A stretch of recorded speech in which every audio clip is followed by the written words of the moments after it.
Hey everybody. So today around 3 a.m. or so, I passed 800,000 subscribers on this channel thanks to all of you out there. And I didn't do a video at 700,000. I wanted to wait a little bit longer. I don't know why. I just wasn't thinking about it. But this 800,000 it's a pretty big number, and I am and it's also coming up on the 3-year anniversary of me starting the channel. I started it on June 8th was my first video, although I put my channel trailer up on June 2nd, 2016. So in about 3 weeks, it'll be 3 years since I started doing videos. By the way, before I start, as I always do here, I'm going to do a discount for my Beato book or anything in my store. This is how I keep my channel alive. It's 800K is the discount code, and it's 25% off anything. If you want to support my channel, if you never have before, or you want to find a way to say thank you, it's incredibly appreciated. That's the only way I get to make videos is through that. So it's funny because I read in the comments a lot where people will say something like, I know you're not going to read this. Those are my favorite comments. But I read every single comment. People don't believe that. I really pretty much read every single comment. I try to. I've always tried to stay up on it so that I can read every comment because I want to know what people are thinking. I did a poll on here about a week and a half ago that was had 33,000 responses, which was fantastic because. And I said in it, I want to know what you guys want to see me make videos on, because my video content is really very broad in the topics that I delve into. Just this week, I had some videos that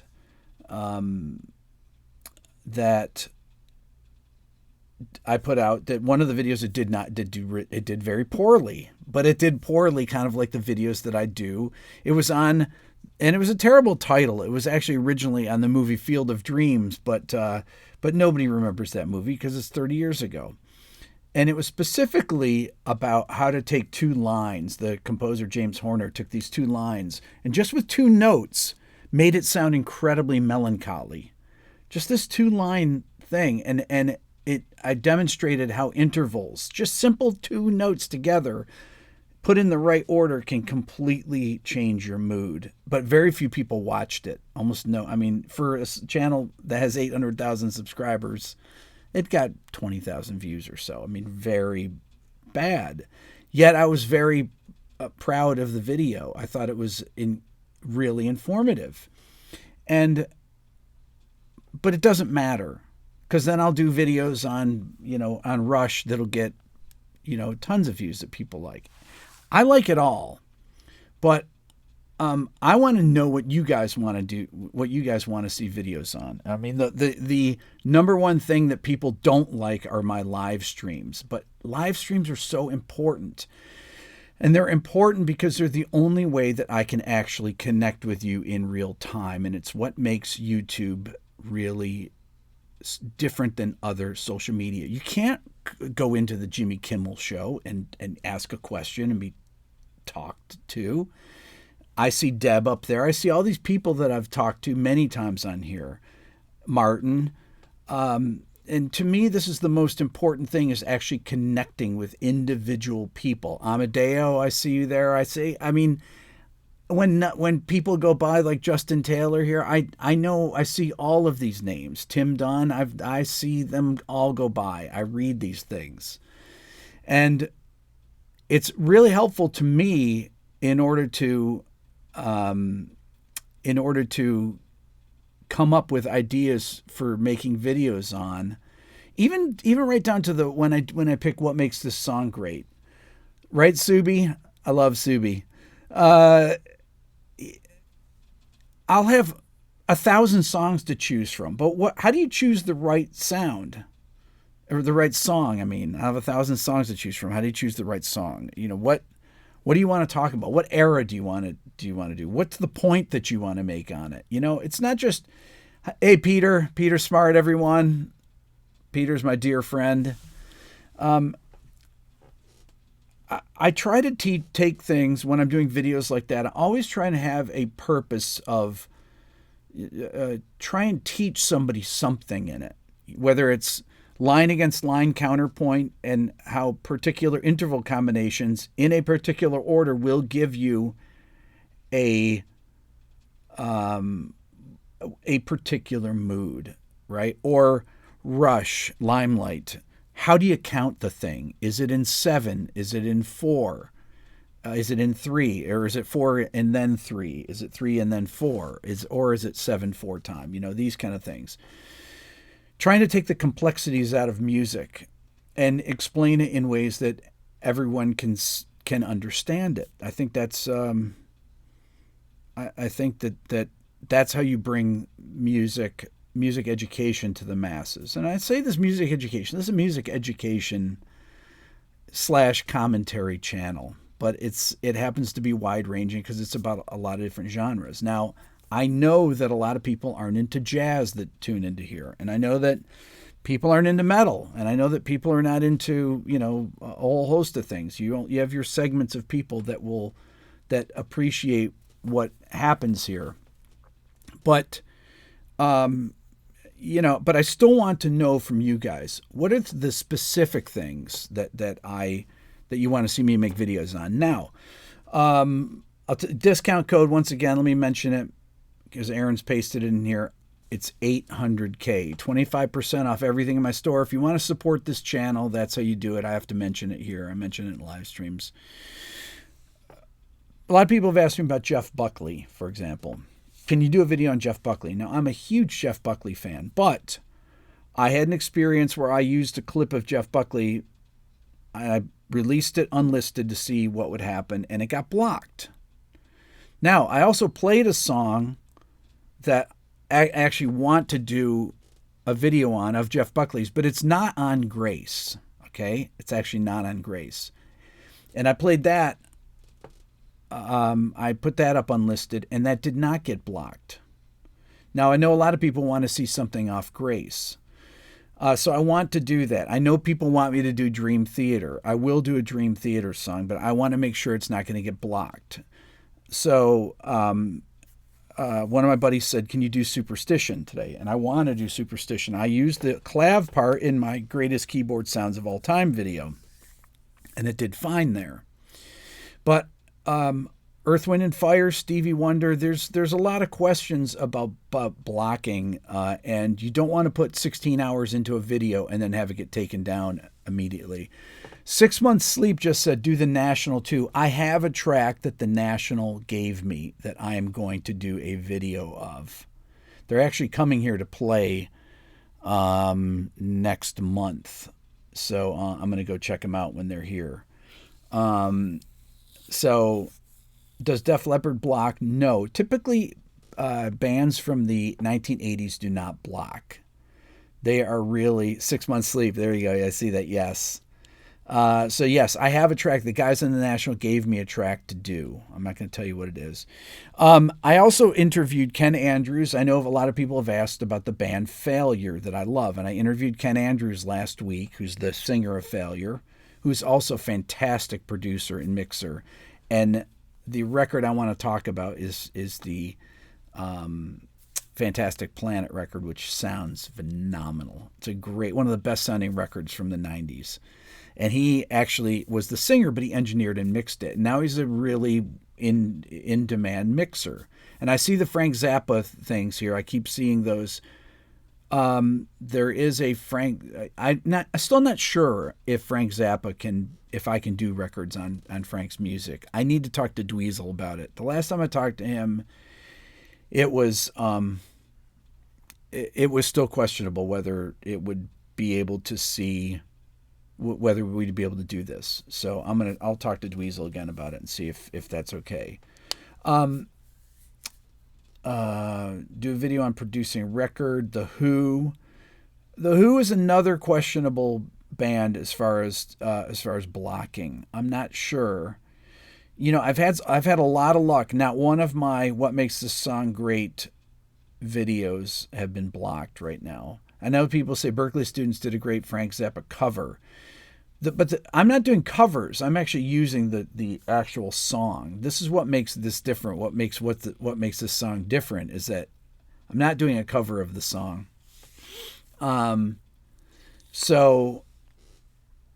my Zeppelin video stayed up, so that's a good thing. I see Tame Impala that Bip Bong just said. Yes. Jimi Hendrix is a blocker. I would have done Jimi Hendrix a long time before. Pink Floyd I would have done a long time before. Early on, I would have done. The Cure I will definitely do. I don't think that I don't think The Cure's blockers. But I want to talk about some other things here. Just keep putting these things in here in the description here, and then when the video's over, those of you that are watching it on playback, put it in the comments section. Leave comments. Another thing I want to talk about is when you guys,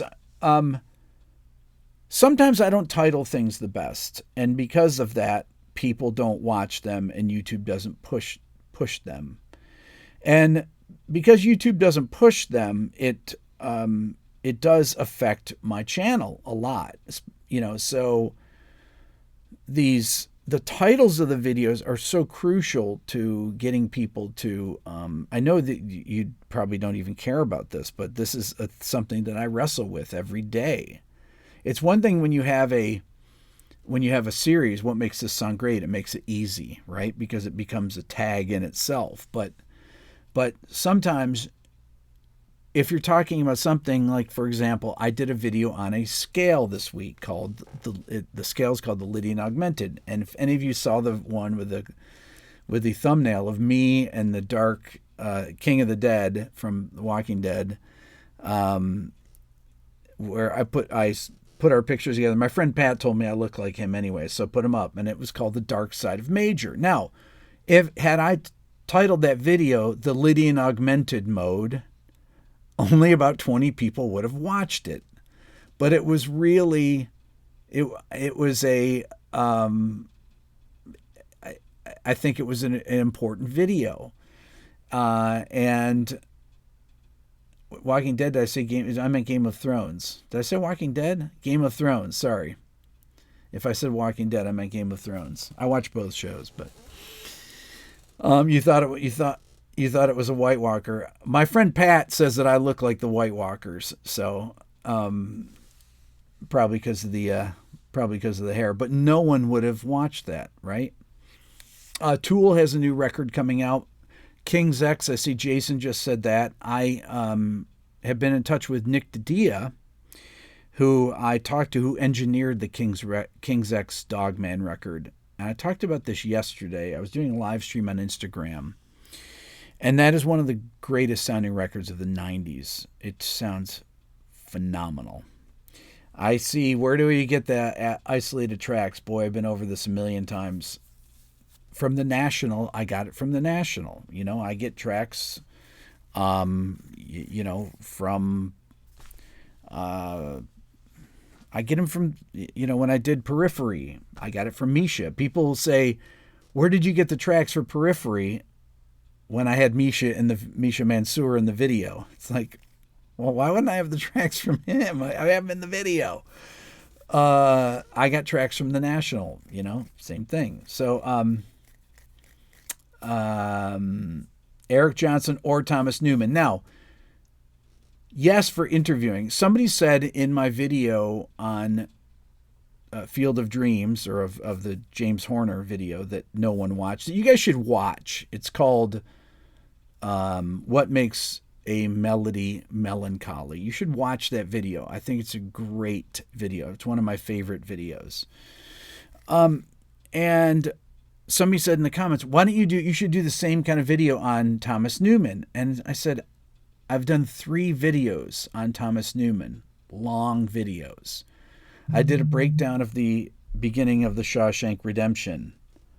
The whole it's called the Stoic theme, where they do the flyover of the prison. And I did a video with a reduced score into a piano score. I took the string orchestra and reduced it to piano score, and made a whole video out of that with a whole mock-up and everything. It's great. It's called Anatomy of a Film Score. Thank you, Plain Glass Windows. You do a video on how to manage time and projects, stay on a schedule. Man, that's like everything. And thank you, Luke, very much. Yes, how to manage time. Well, that's really, managing time is probably the biggest thing on this channel, because 3 years of my life have been dedicated to this. 650 videos. It's more than that, honestly. It's way more than that, because I do videos for Instagram. I do videos for a second YouTube channel that you don't know about.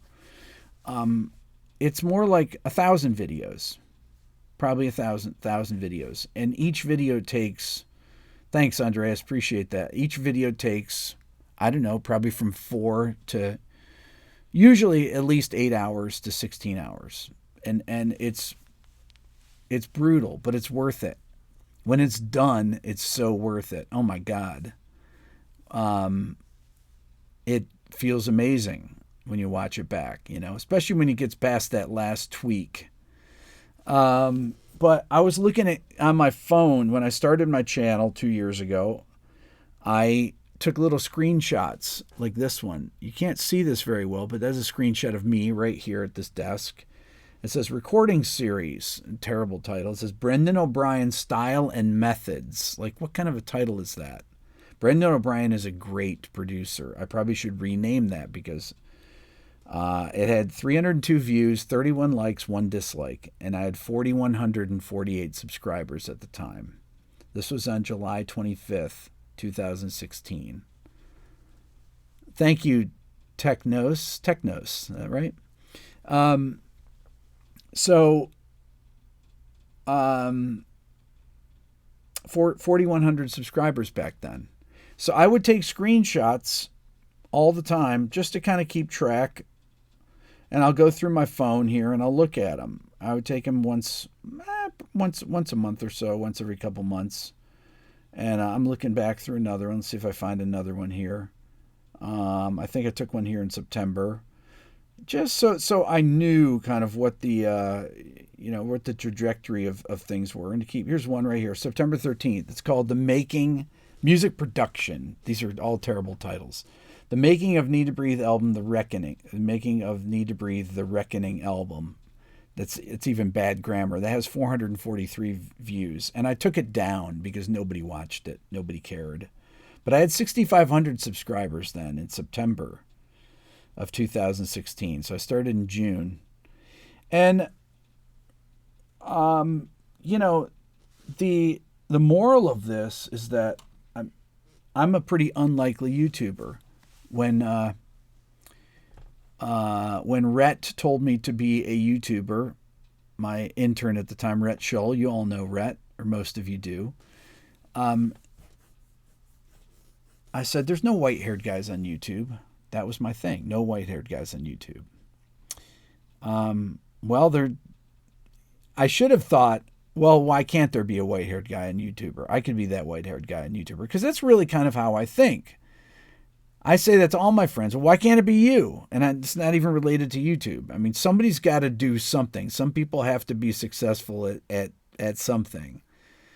So you can don't ever talk yourself out of things. Thank you, Mark.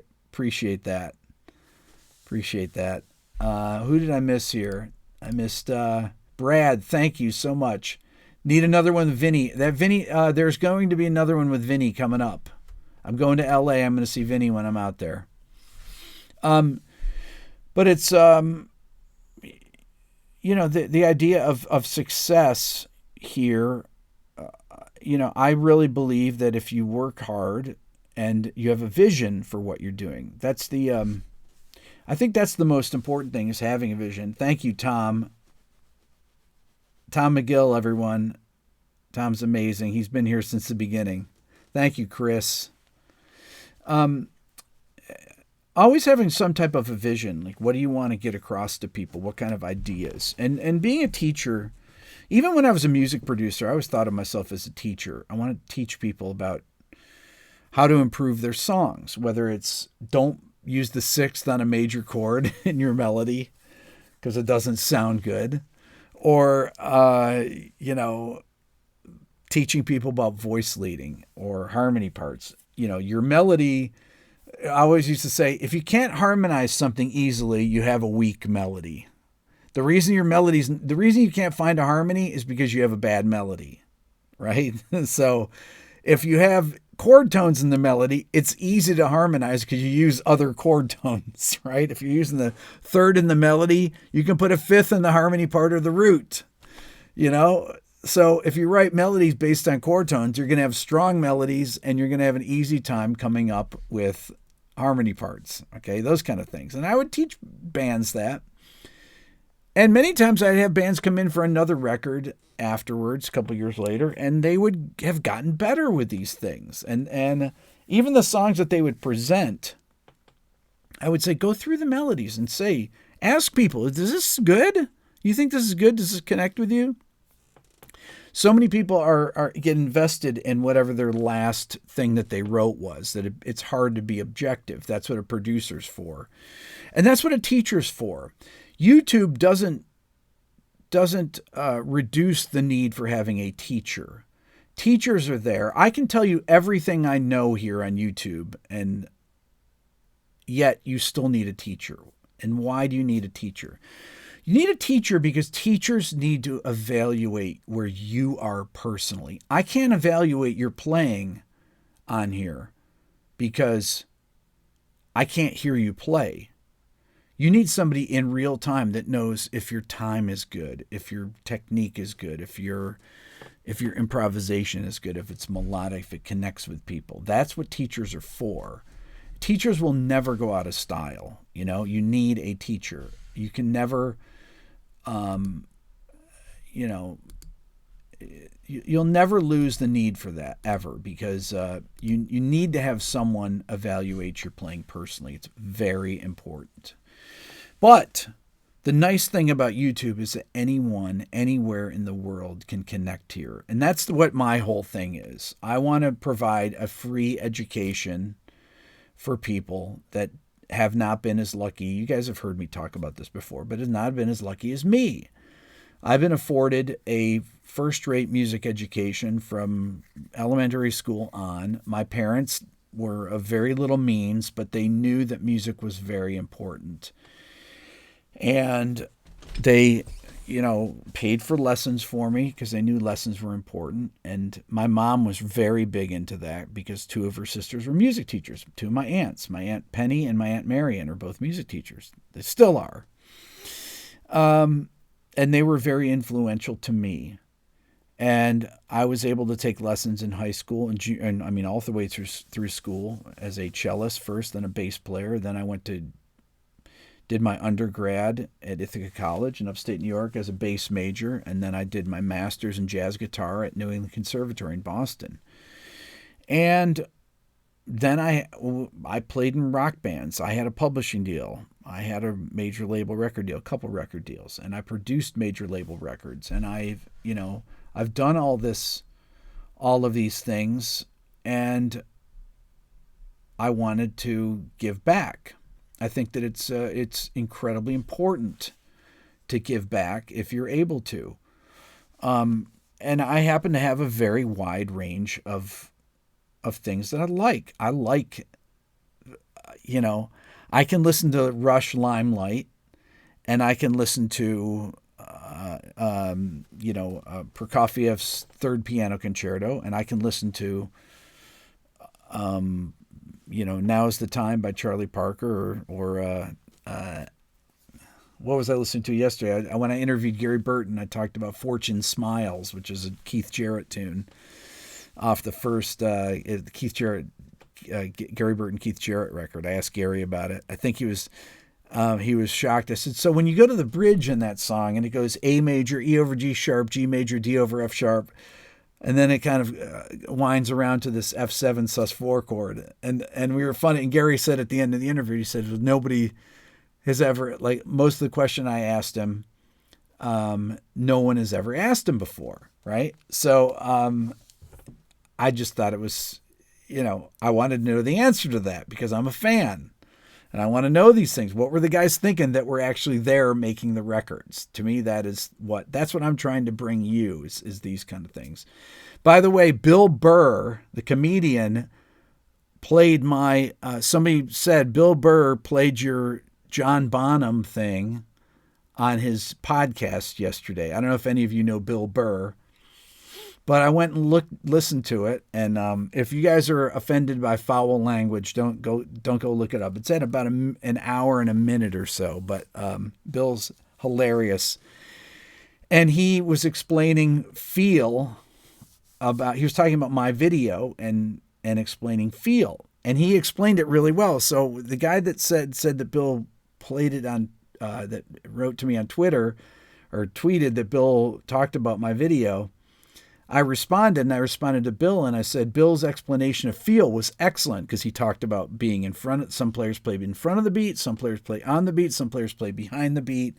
And what I did in this video is I took John Bonham and I he called it quantized it though, and he played the before and after. And I wrote to Bill, I said, if you want me to put the two things back to back, because I played an ad in the middle of it. You'd figure they'd have an ad blocker for his podcast, right? And he got all mad about that. It was hilarious. And I said I'd be willing to say it. He said, no, don't worry. I figured it out, and he thought the video was really interesting. He tweeted that out a little while ago. And, these kind of things about making people appeal. Some people are like, why are you talking about this stuff? Or blah, blah, blah. People on Reddit talking about, why did you use 170 BPMs? That's what drum and bass is. It's like, computers don't care about that stuff. 170 or 85 are the same things to a computer. All it needs to do is find where the transients are. It's just all numbers to them. They don't care about BPMs, whether you do it in 16th notes or quarter notes or half notes. Just needs to be able to find these things, right? Santiago, thank you so much. I appreciate that. So that was cool that Bill Burr did that, and maybe we'll have him on the show one time once we get up to 1 million subscribers or so. Would I recommend to Eric? I don't really recommend mastering engineers to people. It's, I'm not in that business anymore. So, let's see here. Collective Soul Shine. That would be a great one to do. I know Ed, the singer for Collective Soul, because he lives here and he's an extremely great guy. I haven't talked to him in a long time. I need to write him, but he would definitely have the tracks on that.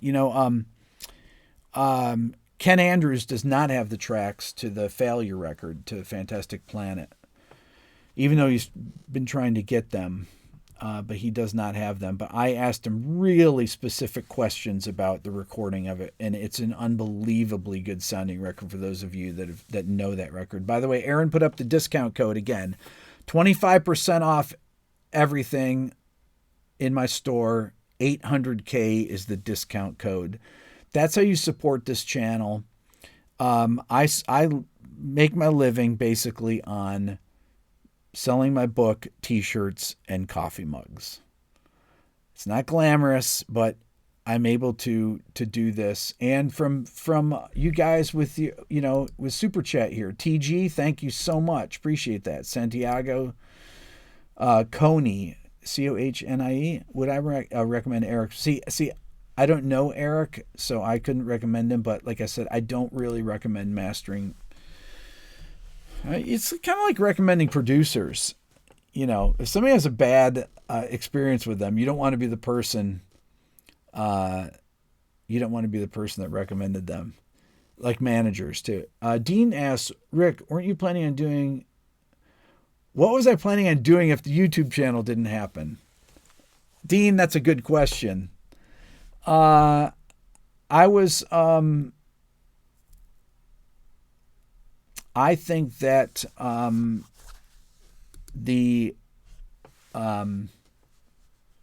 don't know. I'd probably be producing bands still. I don't know what I'd be doing. I mean, what else would I be doing? I guess. If all of you subscribers join the Beato Club for $1 a month, yeah. If all of my subscribers watched every one of my videos, how's that? That would make a That would make more difference than people paying $1 a month, because I'd be over 1 million subscribers in probably probably a month or so. If everybody on here right now, no, I need way more than that, but 850 people. If everybody that watches this video just turned on every video that I do over the next month, even if you don't watch it, if you just turned it on and let it play, I would get recommended more and I'd probably get enough subscribers. It'd take probably about 3 months or so to get to 1 million. Am I completely retired from producing? Yes, I am. When would the Gary Burton interview be posted? I need to edit it. It's 3 hours long. It's really 3 hours long. No, it's 2 hours long. Although the guys taped us talking for 3 hours. They had a close mic on. They were I don't know if they taped it for a podcast or I don't know why they taped it, but I've got a lot of extra shots. One of the interesting things that I won't have in the video though, that Gary told me is that I think is amazing. In 1968, Gary was at the Grammys. And Stan Getz was supposed to give out a Grammy. So Gary's backstage. For those of you who don't know Gary Burton, he's the most famous vibes player of all time. You would not know Pat Metheny, for those of you who know Pat, if it wasn't for Gary Burton. Gary was in his band. Gary got Pat his record deal. But this isn't on video. This happened after. But Gary was at the Grammys. He got a Grammy for this record he played on with Stan Getz. So Stan didn't show up or something. So Gary's backstage, and somebody hands him 2 envelopes. Hey, you're going to present the album of the year. Gary Burton's a jazz guy. He's in his 20s, right? You're going to present the album of the year and song of the year and album of the year. He says, okay. So he goes out and he opens up song of the year, and it's Up, Up and Away by the Fifth Dimension. Okay.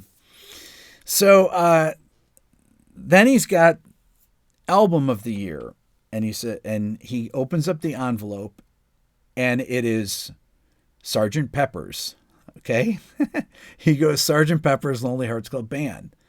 He gave away the Grammy, and George Martin came up to get it from him. He handed George Martin the statue. I mean, that is amazing, right? That's insane. And he told me that he went to see the Beatles at Shea Stadium. People asked through some connections, said, "Do you want to go see the Beatles play at Shea Stadium?" And Gary is a huge Beatles fan. He talks about this in the video, but he said yes. So he goes to Shea Stadium. He said that when they were playing, when they went up to the mics, they were quiet. Everybody was quiet in the stadium. And then as soon as they go back to play a guitar solo, it was so deafening you couldn't hear anything. Then when they go up to the mics, it got dead silent again. So he says he got invited to go backstage to meet the band. And he said, oh, man, it's going to be so busy. It's going to be a drag. Well, we'll go see it the next time. Well, then he said there was no next time. That was like 1966. He said they were playing the stuff off Help, and there was no next time. So there you go. I tried to see Nirvana in 1993, and I couldn't get into this club, and I was going to see him the next time, and there was no next time. Let's see here. Maynard interview. Oh, I think that I think I could get Maynard at some point. I think so. I think so. We'll see. I mean, I don't know anyone that knows Maynard well. I do know somebody that knows Maynard. Ken Andrews knows Maynard. I want to say that Tool and Failure toured together. Is that possible? Does anybody know about that? Yeah, so that is, we'll see. I'd love to get Maynard, though. He did Joe Rogan. If I had 1 million subscribers, he probably would do probably eventually. And thank you so much, everybody, for subscribing. This is really, it's humbling. It's incredible. once again, I want to know what types of videos you guys want me to do. Is it production videos? Is it the advanced theory? I'm always going to do the advanced theory videos. Sorry. You just have to deal with that. That's how I built the channel. That's always going to be part of the channel. Thank you, Ray. Appreciate that. Sound design. I'm going to go through and I'm going to read all these things. So Failure Open Tools US Tour in 2014. There you go, Joe. Joe, of course you know that. But I do have interviews coming up in LA in 2 weeks. I'm going to interview, or in June, Frank Gambale, Larry Carlton, hopefully Steve Lukather, Vinny, hopefully. I'm going to make another video with my dear friend Tim Pierce. You want me to go on the Joe Rogan podcast? I'd love to go on Joe Rogan one of these days. And I will do a Tame Impala. Okay, so that's all I'm going to talk about today. I just want to get on here and thank everyone and support the channel. 800K. If you buy anything, if you can afford anything in my, in my store, buying a coffee mug, anything like that, it would be, the Beato book. Beato book is great because when I go into these things, it's the reference. I like to say it's the reference book for my channel, so that I don't have to repeat things all the time. That's that is. It's important because you don't want to have to repeat things every time because nobody wants to sit there and listen through you going over what all the chords are in a major scale, what the tonic chord is, what's the subdominant, what's the mediant, things like that. Okay, so that's it for today. That's all for now. Please subscribe here, as I like to say. Can you still buy the Beato Book 1.0? Nope, it's not for sale, although maybe I'll make it for sale one day. Let's see here. Anything else, leave in the comments below. Start the rebellion, Ray. You guys are the best. Thank you so much.